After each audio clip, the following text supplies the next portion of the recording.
Congratulations, your student athlete has been accepted to play a sport at the college level.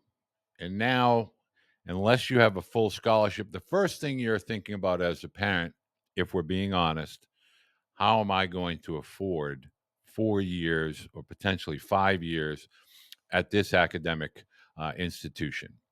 That's the question that I used to deal with a great deal as a Division III former head coach. I used to have to try to come up with creative opportunities for parents when we were discussing the affordability of college athletes. And I always stress to parents, the sooner that you begin to do a deep dive into all of the various opportunities that's available to you as parents, as well as to your student athlete, and I'm going to share those with you here today, the more comfortable you'll be about the college admissions/acceptance process. First and foremost, number one is always academics. If you're taking care of your academics and you have a strong core GPA, some schools are test optional, but I'm going to go through that here today, the benefit of the test scores and why that can be used as a separator. That's going to be your first opportunity to gain, whether it's merit money, grant money, academic scholarships or awards. A lot of programs, for instance, will seek out major academic areas of interest, majors that are seeking out male participation, early childhood education, obviously secondary education. They're looking for male teachers. There's going to be certain financial incentives to get more student athletes that are looking into that major. Next, your core GPA.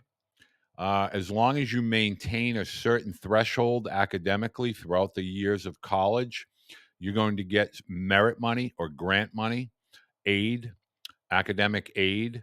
And there are thresholds that have to be maintained.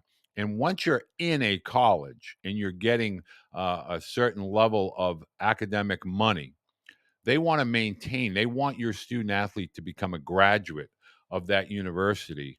And so when you're a student in good standing, you can always apply or ask, request for more as a sophomore, as a junior, and obviously as a senior, because you've proven yourself to be student worthy, and that school wants to incentivize you to graduate from that school. Next, the test scores. Now, I agree with Coach Yurkow, who shared his opinions here from University of Penn. Test optional is a good opportunity for those athletes or those students that may struggle with test taking and therefore not depend upon a test score. But if you do take test scores, for instance, let's talk about the ACT.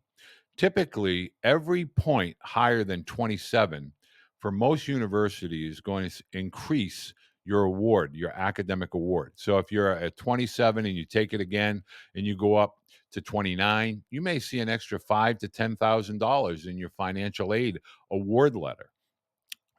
Ask the schools that you're applying to, how much do they weigh your test scores? Is there any incentive for your student athlete to take the ACT or the SAT again and again in order to strive to get a better score, if that's going to provide them more academic money or more of a financial aid package based on their academics? Next, go to your community, go to your guidance counselor at school and ask, are there any scholarships that my student athlete can apply for? If you're a baseball player, do the umpires association, do they have a scholarship? Are there any local scholarships that are being given by the school, by my high school, by my community, by the Knights of Columbus?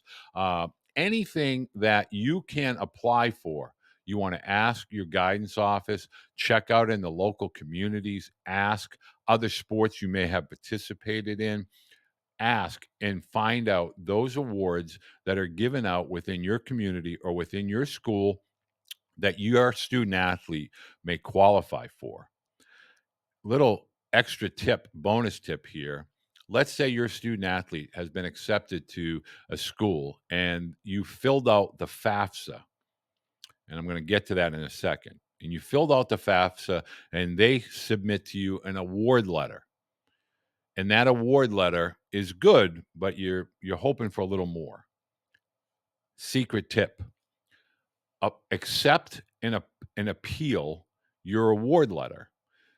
Typically, most parents do not appeal, and therefore, if you don't ask, you don't receive. When you appeal, if you think about, I'm just going to use round numbers. Let's say a school accepts 1,000 students and only 600 decide that they want to go to that school. Well, the other 400 that were accepted and filled out the financial aid, that money may go back into the pool available or the resources available. And those of you that appeal your award letter may, in fact, get up to 10, maybe in as much as 20% increase in your award letter if you accept an appeal. Next, your FAFSA form. I really stress upon parents, when you're filling out your FAFSA form, it's important to understand a couple of different topics, and I don't want to go too deep. Do you file as a family, husband and wife? Do you file jointly, or do you file as individuals? That's one topic. The other topic is, what if you're a family that has gone through a divorce recently and the custodial parent, maybe a mom, and doesn't make as much as dad? These are topics that you should be discussing with your guidance office, as well as the university or college that your student athlete is applying to. This is going to make a difference with regard to the award letter.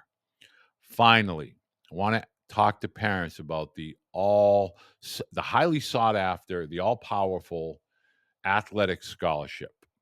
As of today, when I'm talking to you here today, baseball is a 1 year at a time scholarship. And now I'm talking about the NCAA Division One, which currently has 11.7, but can go up to as much as 34. Probably some schools will do 12 to 15, maybe as high as 20. But athletic scholarships for baseball are 1 year at a time. Important to understand that, because a lot of athletes will get in their freshman year.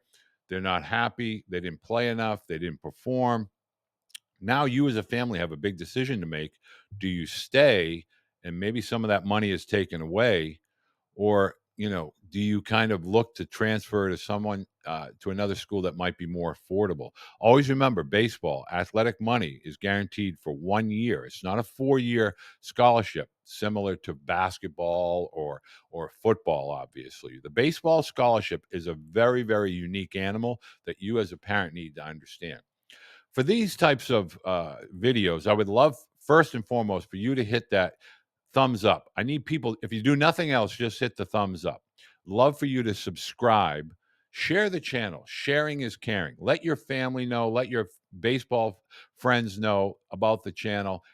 Put your comments or your questions down below. Engage with the channel. It's going to help me grow the channel. But I am encouraging you as parents, if you have questions like this, please fire them off to me and I will answer them as soon as I possibly can.